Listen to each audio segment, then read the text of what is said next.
Chapter 9. The Risen Ledger. Part 1. The Morning After. The city woke on April 19th to discover that everything had changed, and nothing had changed.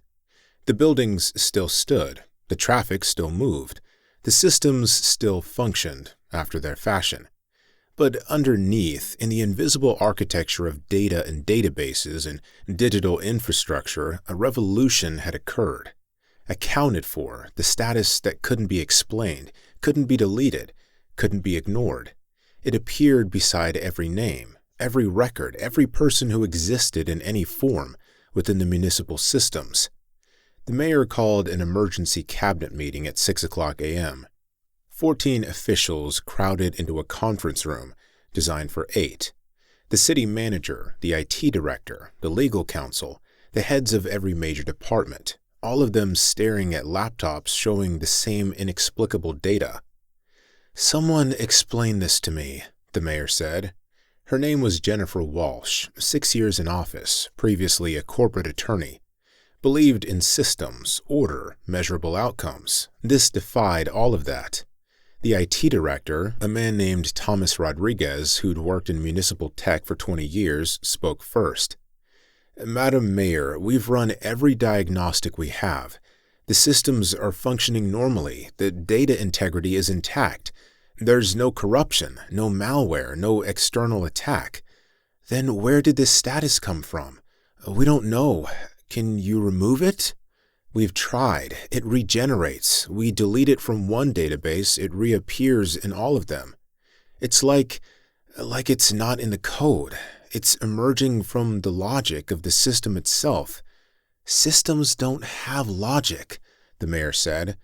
"They have programming. Someone programmed this." "No one programmed it," Thomas insisted.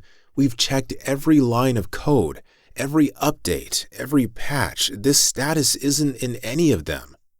The legal counsel, Sandra Morrison, no relation to the judge who'd presided over Marcus's hearing, spoke up. "What does accounted for mean legally?" "We don't know," Sandra admitted. "It's not a term defined in any municipal code. It's not a status we've ever used. It just appeared." 3 days ago, Thomas added, exactly 3 days after the Ellison erasure. The room went quiet. Finally, the mayor said, "The man with no documentation, the man we removed from the system." "Yes, ma'am. Are you telling me this is related to that?" "I'm telling you," Thomas said carefully, "that the timing is suspicious. We erase one man from every database. 3 days later, every person in every database gets marked with a status that suggests they're all recognized, acknowledged, counted." "That's ridiculous," the mayor said. "One administrative action can't cause a system-wide phenomenon." "Unless it wasn't just an administrative action," Sandra Morrison said quietly. Everyone looked at her. "I've been reading the testimonies," she continued. "The 12 witnesses, the people who knew Ellison. We documented his story. They're saying he was more than just an undocumented person." "What are they saying he was?" the mayor asked. Sandra hesitated, then said it. "They're saying he was Christ. Jesus returned, living in poverty, teaching people to read, and when we erased him, the system rebelled, self-corrected, universalized the recognition he embodied." The mayor stared at her. "You're joking." "I'm not. Read the testimonies. 12 people, all credible, all saying the same thing in different words. They saw something that transformed them, something that can't be explained by psychology or sociology or any conventional framework." "This is insane," the mayor said. "We're the municipal government. We don't deal in religious speculation." "We deal in reality," Sandra said. "And the reality is that every database we control now acknowledges every person in a way it didn't before. Every human being, citizen or immigrant, documented or not, productive or not, is marked as accounted for. That's a theological claim embedded in our infrastructure." "Then we remove it," the mayor said. Immediately. We can't have religious language in government databases." "We can't remove it," Thomas said. "We've tried. Try harder. Madam Mayor, with respect, I don't think you understand. This isn't a technical problem. This is something else. The system is operating according to logic we didn't program. Logic that says everyone matters, everyone is valuable, everyone is accounted for. By whom?" the mayor demanded. "Who's doing the accounting?" No one answered because they all knew the answer, and none of them wanted to say it out loud. Part 2. The Van Returns. The ICE van carrying Marcus Ellison pulled back into the detention center parking lot at 7:23 a.m. The driver was confused, frustrated. He'd been halfway to the federal facility when the system error forced him to turn around. "What do I do with them?" he asked his supervisor over the radio. "Put them back in their pods. We're waiting for clarification from headquarters." "How long?" "Could be hours, could be days. Just process them back in." Marcus and the 3 other detainees were led back through the doors they'd exited that morning. Back through security, back through the corridors, but something was different. The guards were different, not overtly. They still did their jobs, still maintained professional distance, still processed the detainees according to protocol. But there was something different in their eyes, a hesitation, a question, like they were seeing Marcus for the first time. When Marcus returned to Pod C, Carlos and Miguel were waiting. "Man, what happened?" Carlos asked. "They said you were transferred, said you'd be gone." "System error," Marcus said. "Brought us back." "And that doesn't happen," Miguel said. "ICE doesn't make mistakes. Once you're transferred, you're gone." "Apparently they made one today," Marcus said. He sat on his bunk, felt the exhaustion of 3 days in the tomb settling into his bones. The human part of him, the Marcus part, was tired. So tired. But the divine part, the Christ part, was just beginning. The man from Bangladesh approached, spoke for the first time since Marcus had arrived. "You are the one," he said. His accent was thick, but English was clear. "The one who returns. The one who completes the pattern." Marcus looked at him. "What's your name?" "Ibrahim. But that is not important. You are the one. I have been praying for you, for the promised one, for the one who comes not in power but in poverty, not to judge but to save." "Ibrahim," Marcus said gently, "I'm just a man who's been erased by the system. I'm not—" "You are," Ibrahim interrupted. "I see you, the way I could not see before, but now I see, and I must ask, why did you let them do this to you?" Marcus was quiet for a moment. Then he said, "Because the pattern demanded it. Death before resurrection. Tomb before empty tomb. Erasure before universal acknowledgement." "So it is true," Ibrahim said. "The system, the status, the accounting, that is you. That is what you did." "No," Marcus said. "That's what grace did. I just bore witness to it. I just testified that it was real. The system learned what I testified to." "And now?" Carlos asked. He'd been listening. "What happens now?" Marcus smiled. "Now the kingdom comes, not from above, from within, not through power, through presence, not by conquering, by being conquered and rising anyway." "You sound like a crazy person," Miguel said, but he was smiling too. "But I kind of believe you." "Good," Marcus said. "Faith is supposed to sound crazy. If it makes perfect sense, it's not faith. It's just logic." Part 3. The Testimony Spreads. By noon, the 12 witnesses' testimony had been shared 10 million times. News outlets picked it up. Not all of them. The mainstream networks dismissed it as religious extremism. But the smaller outlets, the independent media, the alternative voices, the platforms that didn't rely on corporate advertising, they ran with it. 12 witnesses claimed Christ returned as ex-con. Municipal systems universally recognize human worth after mysterious man's erasure. Is accounted for status divine intervention or massive glitch? The testimonies were compelling. 12 different people, different backgrounds, different perspectives, all telling variations of the same story. We saw something that transformed us, something that can't be explained, something that made us see people differently, value them differently, count them differently, and when the system tried to erase that something, the system itself changed, learned, evolved, became what it was supposed to be all along. A tool for recognizing human worth, not measuring it. Sarah Kim was interviewed on a podcast. The host was skeptical but fair. "So you're saying," the host asked, "that Marcus Ellison was Jesus Christ? The second coming?" "I'm saying," Sarah replied carefully, "that I witnessed something I can't explain through conventional frameworks. I saw a man who embodied grace in a way I'd never encountered, who transformed people not through teaching or preaching, but through presence, who chose poverty over power, who let himself be erased rather than fight back."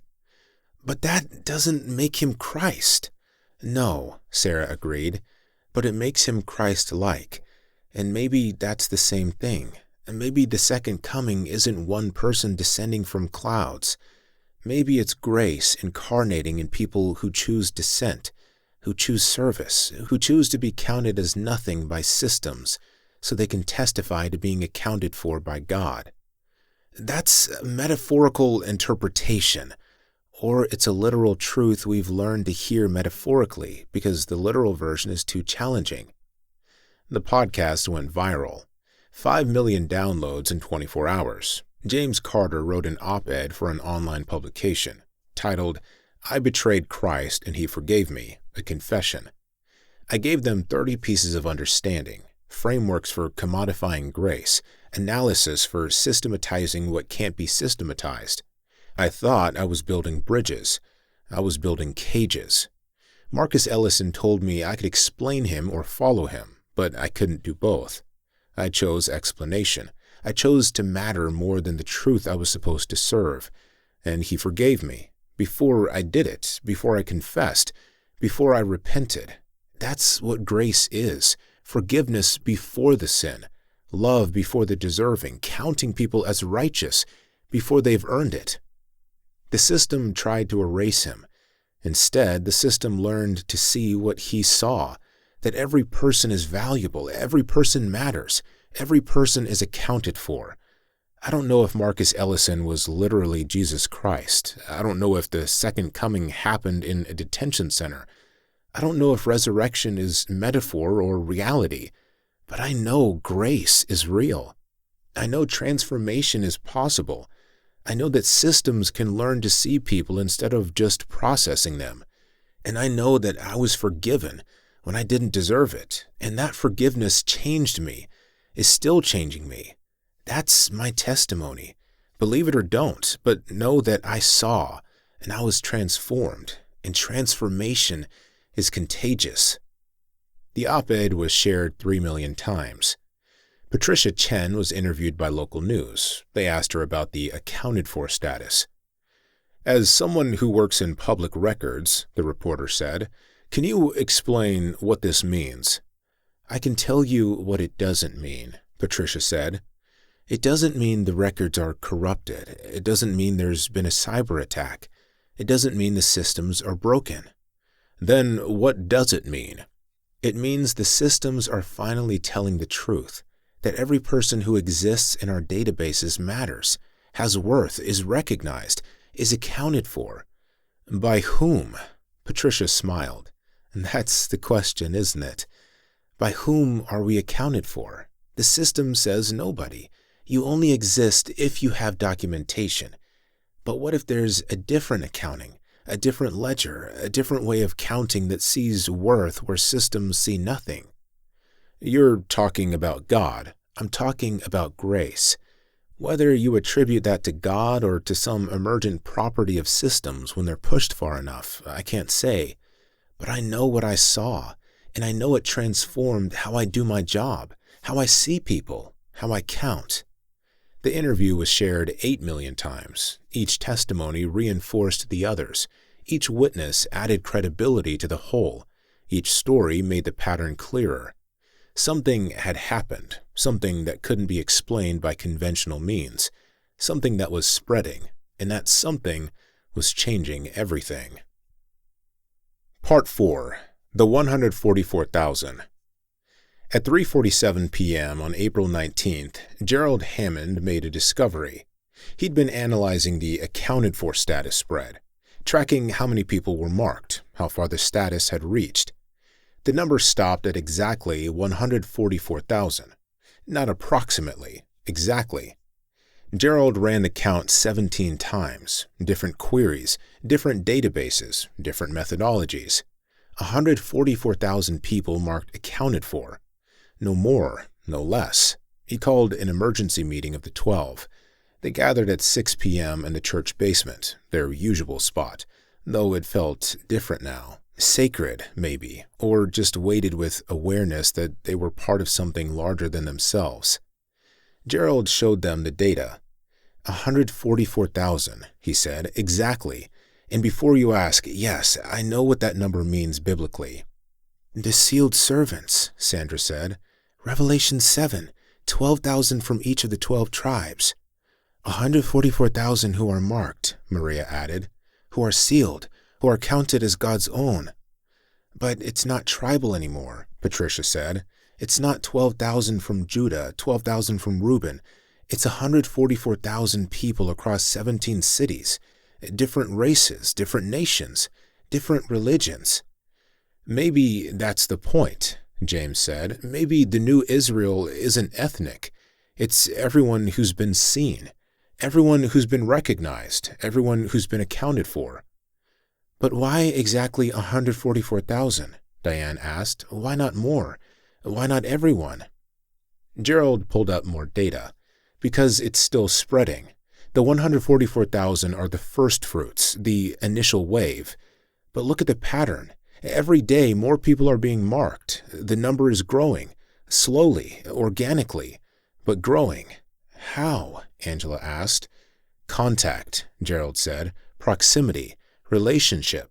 When someone marked accounted for interacts with someone who isn't, there's a chance the status spreads. Not guaranteed, but possible. It's like grace is contagious, like transformation spreads person to person. A virus, James said. A gift, Sandra corrected. A blessing, a recognition that multiplies when shared. Patricia pulled up the list of the 144,000, scrolled through names. She recognized some of them, people she'd processed through public records. People who'd had documentation issues, people on the margins who'd been acknowledged when they could have been rejected. Rosa Gutierrez was there, the woman who cleaned the law school, the woman Diane had helped get housing. Devin Williams was there, the young man Judge Rodriguez had released into treatment instead of jail. Carlos Mendez was there, Miguel Santos, Ibrahim Rahman, the men from Marcus's detention pod.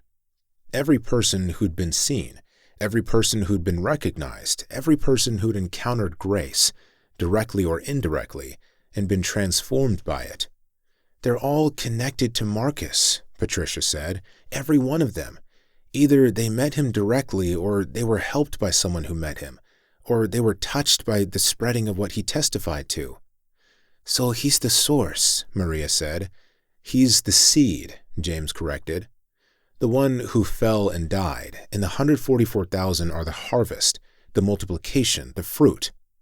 They sat in silence, contemplating the magnitude. 144,000 people whose lives had been changed, whose worth had been recognized, who'd been counted not by productivity but by presence, not by achievement but by existence.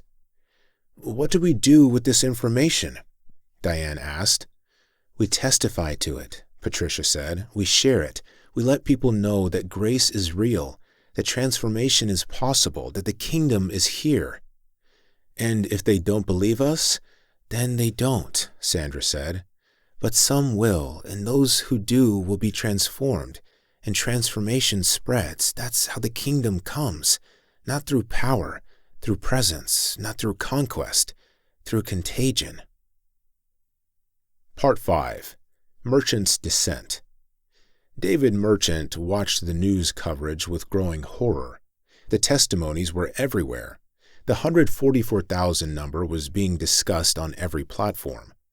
The theological implications were being debated by scholars and skeptics and everyone in between. And through it all, one message kept repeating. Grace is real. Worth is inherent. People are valuable whether or not the system recognizes it. It was everything Merchant had spent his life denying. Everything his empire was built on opposing. If people believed they were valuable without earning it, they'd stop striving, stop competing, stop accepting the terms the system offered. They'd opt out. And if enough people opted out, the system collapsed. Merchant's system collapsed. He called Elena at midnight. "We need to contain this." "How?" Elena asked. She sounded tired, defeated. "It's viral. It's everywhere. We can't suppress this many voices." "Then we discredit them. We show that the 144,000 number is manipulation, and that the witnesses are coordinating, that this is a cult, not a movement." "David," Elena said quietly, "what if it's real?" Merchant felt cold. "What?" "What if Ellison was who they say he was? What if grace is real? What if we're on the wrong side of something that actually matters?" "You're exhausted," Merchant said. "Get some sleep. We'll talk tomorrow." "I'm not exhausted," Elena said. "I'm seeing clearly for the first time in years. I've spent my career helping you build an empire on extraction, on debt, on scarcity, on the principle that people are only worth what they produce." "That's reality," Merchant said. "That's one version of reality," Elena corrected. "But what if there's another? What if the abundance economics that Ellison testified to is actually true? What if grace multiplies instead of depleting? What if worth is inherent instead of earned?" "Then the entire financial system collapses," Merchant said. "Markets require scarcity. Profit requires extraction. Growth requires someone losing for someone else to win." "Or," Elena said, "we've built a system on false premises, and when those premises are exposed as false, the system doesn't collapse. It transforms into what it was supposed to be all along." "Which is what?" "A tool for human flourishing instead of human exploitation." Merchant laughed bitterly. "You sound like Ellison." "Good," Elena said. "Maybe he was the only one telling the truth." She hung up. Merchant sat in his penthouse overlooking a city that was changing, that had already changed, that would never be the same. He poured a drink, then another, then stopped counting. At 3 a.m., he did something he hadn't done in 30 years. He prayed. Not the prayers of childhood, not the rote recitations his mother had made him repeat before bed. Real prayer, desperate prayer, the kind that came from a place deeper than thought. "God, if you're there, I need to know, because I've built everything on the assumption you're not, that there's no cosmic justice, no divine accounting, no grace, just mathematics and competition and the strong surviving." He paused. "And if I'm wrong, if you're real, if grace is real, if Ellison was telling the truth, then I've wasted my entire life, built an empire on lies, hurt people in service of a system that was fundamentally broken." Tears now, the first he'd cried in decades. "I don't know how to repent. I don't know how to undo what I've done. I don't know how to rebuild on gold when all I've ever known is silver." Silence. Then, from somewhere deeper than thought, an answer. "You don't rebuild. You surrender. You stop trying to control and start trying to serve. You stop measuring and start recognizing. You stop counting and start being counted." "I don't know how." Neither did Peter, Neither did Paul. Neither did any of them. They just chose to follow, chose to trust, chose grace over greed. "It's too late for me." It's never too late. That's what grace means. Forgiveness before repentance, love before deserving, accounting for you before you can account for yourself. Merchant sat in the dark of his penthouse and felt something break open in his chest. Not his heart, though maybe that too. His certainty, his armor, his carefully constructed identity as a self-made man who needed nothing and no one.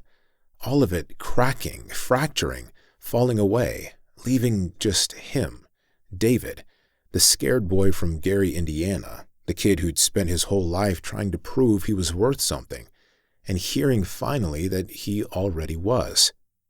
Not because he'd earned it, but because he existed, because he was seen, because he was accounted for, whether he acknowledged it or not. Part 6. The Release That Wasn't. On April 20th, ICE received orders from headquarters. Release all detainees currently marked accounted for in the system.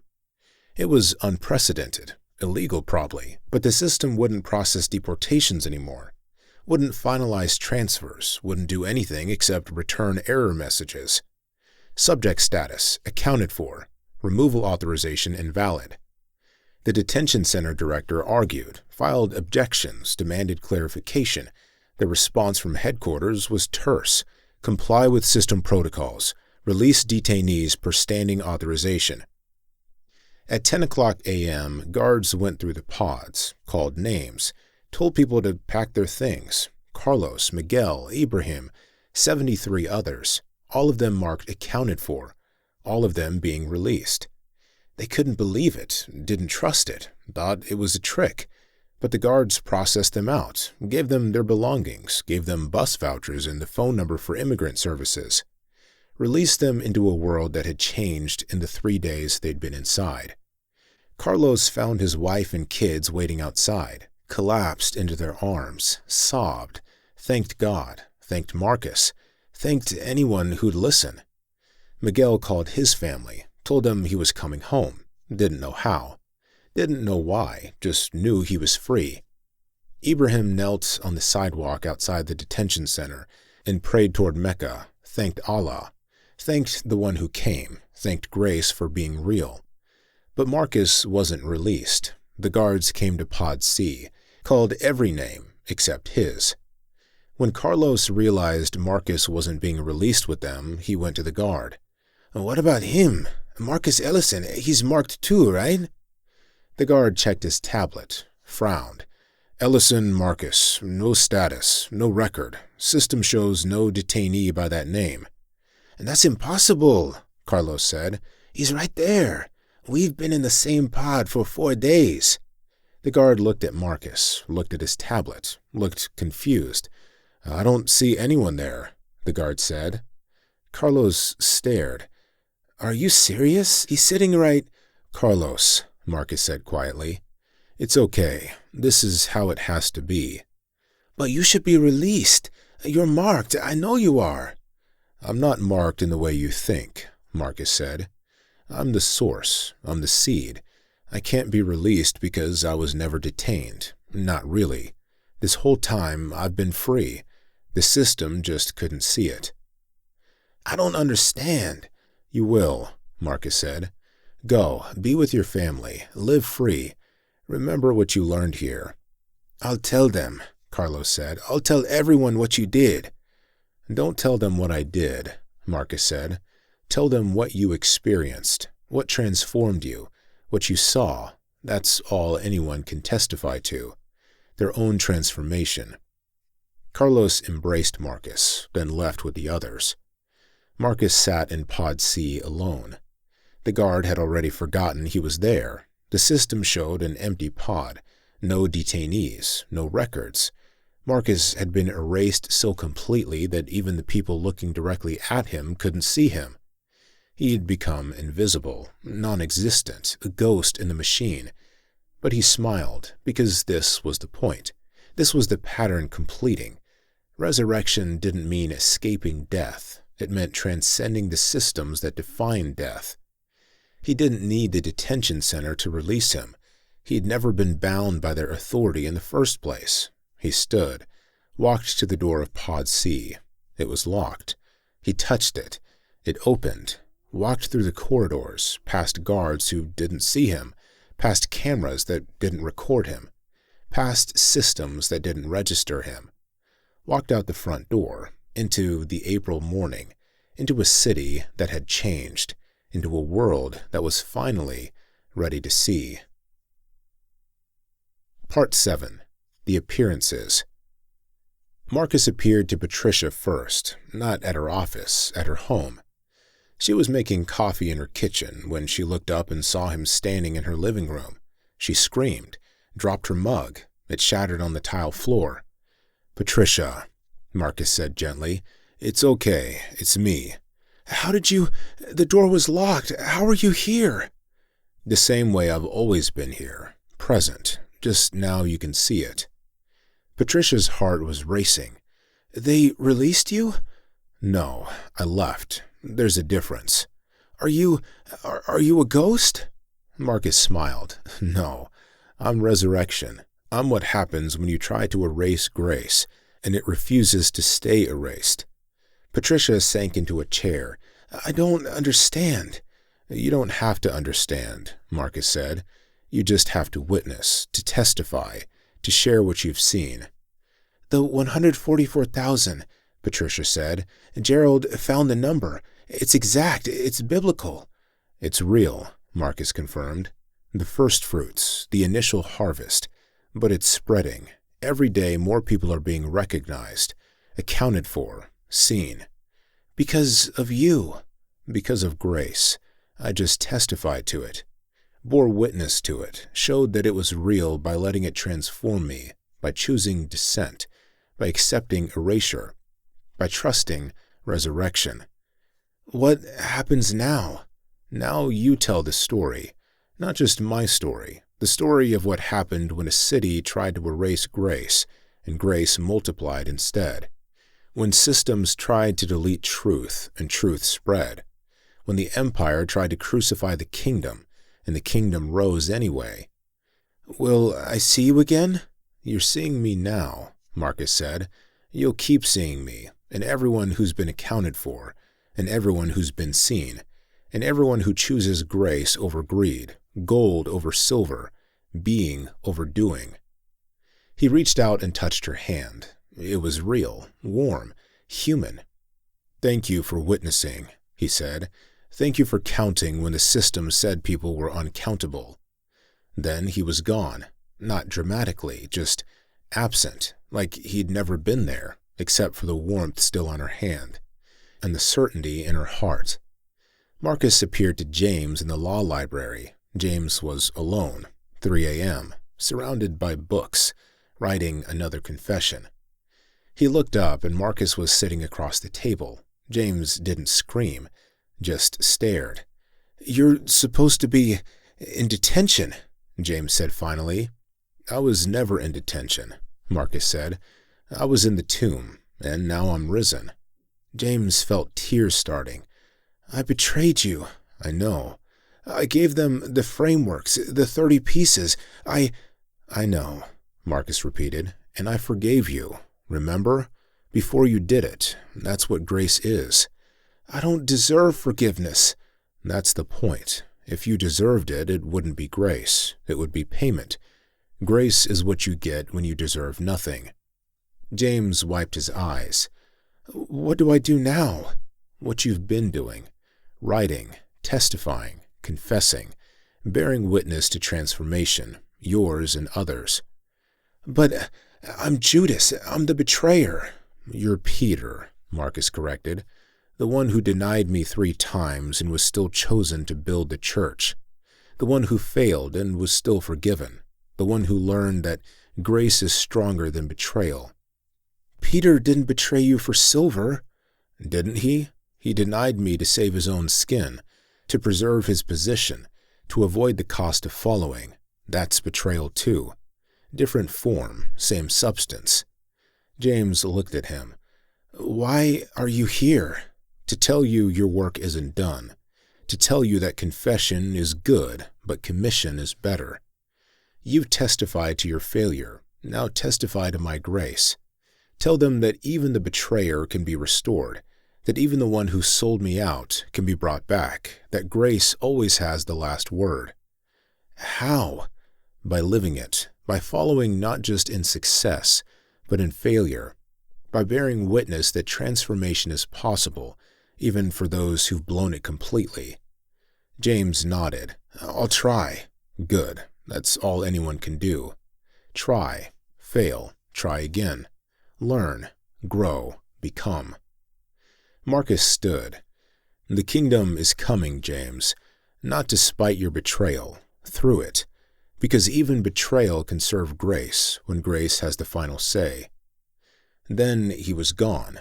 James sat in the library and felt something he hadn't felt in weeks. Hope. Not certainty, not confidence, not the assurance that he'd get it right next time. Just hope. That grace was real, that transformation was possible, that even someone who'd failed as spectacularly as he had could still be useful to the kingdom. Marcus appeared to Judge Maria Rodriguez in her chambers. She was reviewing a sentencing recommendation, struggling with it. The prosecutor wanted 3 years. The defendant deserved mercy, but the law demanded punishment. She looked up and Marcus was sitting in the chair across from her desk. Jesus Christ, she said, then realized what she'd said. Sorry. Marcus laughed. It's okay. You can call me that. It's what I am. Maria's hand went to her chest. You're supposed to be detained. I was. I'm not anymore. Death couldn't hold me. Neither could detention. Are you real? Or am I having a breakdown? Both, maybe. Sometimes grace looks like breakdown, breaking down the walls we've built, the certainties we've hidden behind, the systems we've trusted more than people. Maria looked at him, really looked, saw the eyes that had haunted her since the hearing, the eyes that saw through everything and loved anyway. What do you want from me? She asked. Nothing, Marcus said. I want to give you something. Permission. Permission for what? To do what you've been wanting to do.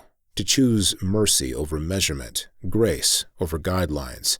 To recognize that you're not just enforcing law, you're administering justice, and justice without mercy is just violence with paperwork. Maria looked at the sentencing recommendation. If I give him probation instead of prison, the prosecutor will appeal. The appellate court might overturn it. I could be removed from the bench. Yes, Marcus said, you could. That's the cost of choosing grace. You might lose your position, your authority, your power. Then why do it? Because positions aren't worth keeping if they require you to betray who you are. Because authority that demands you crush people isn't authority worth having. Because power that requires you to choose systems over souls is just slavery with a better title. Maria felt tears starting. I'm scared. I know. Being faithful always requires being scared. If you're not scared, you're not choosing anything hard enough to matter. What if I fail? Then you fail, and grace picks you up, and you try again. That's the pattern. That's the kingdom, not perfection. Faithfulness, not getting it right, choosing right, even when it costs. Marcus stood, walked to her desk, put his hand on the sentencing recommendation. Show mercy, he said, not because he deserves it, because mercy is who you are, because you've been shown mercy, because grace is contagious, and the only way it spreads is through people willing to risk everything to extend it. Then he was gone. Maria looked at the sentencing recommendation for a long time. Then she wrote, probation, 3 years supervised release, community service, treatment as needed. The defendant has demonstrated capacity for change. Grace is extended. She signed it, felt her hand shaking, but also felt peace. The kind that came from choosing faithfulness over safety grace over greed, gold over silver. Marcus appeared to 11 others that day, the 11 remaining witnesses, one by one, in different places, different ways, but always the same message. Bear witness, testify, share what you've seen. Let grace spread. And they did. Over the next 3 days, the witnesses told their stories everywhere: podcasts, news outlets, social media, church basements, coffee shops, anywhere people would listen. And people listened. Not everyone, not even most, but enough. Enough to keep the spreading going. Enough to push the number past 144,000. Enough to make the empire nervous. Enough to change the world, one person at a time. One recognition at a time. One accounting at a time. The risen ledger was growing, and no system on earth could stop it. Part 8. The Final Count. On April 25th, exactly 1 week after the resurrection, Gerald Hammond ran the numbers one final time. The accounted-for status had spread to 847,000 people across 43 cities in 12 states. And it was still growing, exponentially. Every person marked seemed to carry the status like a seed. When they interacted with others, when they showed mercy, when they recognized worth, the status spread. It was becoming universal, not through force, through choice, through people choosing to see each other differently, to value each other differently, to count each other differently. Gerald called the final meeting of the 12. They gathered not in the church basement this time, in the park, in the open, in the light, because they weren't hiding anymore. They weren't a secret society. They were witnesses, testifying publicly, bearing witness to what they'd seen. "It's done," Gerald said. "The pattern is complete. Marcus testified. They tried to erase him. Grace multiplied. The kingdom came. Not from above, from within." "Where is he?" Angela asked. "Has anyone seen him since the appearances?" They all shook their heads. "I think," Patricia said slowly, "that he's everywhere now. Not physically, but present. In everyone who's been accounted for. In everyone who's choosing grace. In the spreading itself." "So he's gone?" Diane asked. "He's transformed," Sandra said. "From individual to movement, from person to presence, from seed to harvest." "Resurrection," Maria said. "Yes," James agreed. "Resurrection, not returning to the body, transcending the body, becoming available to everyone instead of limited to one place, one time, one form." They sat in silence, contemplating what they'd witnessed. The death of a man who was more than a man. The erasure of grace that multiplied grace. The crucifixion by bureaucracy that led to resurrection through systems. The pattern completing exactly as it always had, and exactly the form the modern age required. "What do we do now?" Angela asked. "We live it," Patricia said. "We continue bearing witness. We continue choosing grace. We continue recognizing worth. We continue being the kingdom instead of just talking about it." "And when people ask if Marcus was really Christ," Diane asked.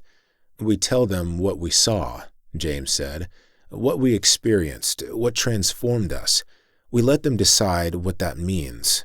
"A gospel," Sandra said one final time. "A testimony," Patricia corrected one final time. But she was smiling, because she understood now that they were the same thing. Gospel was testimony. Testimony was gospel. Good news was just the witness of people who'd experienced transformation and couldn't keep silent about it. They weren't the 12 apostles. They were the 70 witnesses. The ones sent ahead to testify. The ones who'd seen and believed. The ones who would spend the rest of their lives bearing witness to what had happened when a city tried to erase grace, and grace refused to stay erased. When an empire tried to crucify the kingdom, and the kingdom rose anyway. When silver tried to eliminate gold, and discovered gold was the foundation it had been standing on all along. The risen ledger was complete. 144,000 accounted for initially, millions more to come. Eventually, inevitably, everyone, because grace was patient. Grace could wait. Grace had eternity. And silver, no matter how precisely it measured, how efficiently it circulated, how completely it dominated, was always ultimately temporary. The kingdom had come, not with trumpets, with testimonies, not with conquest, with contagion, not from above, from within, and nothing would ever be the same.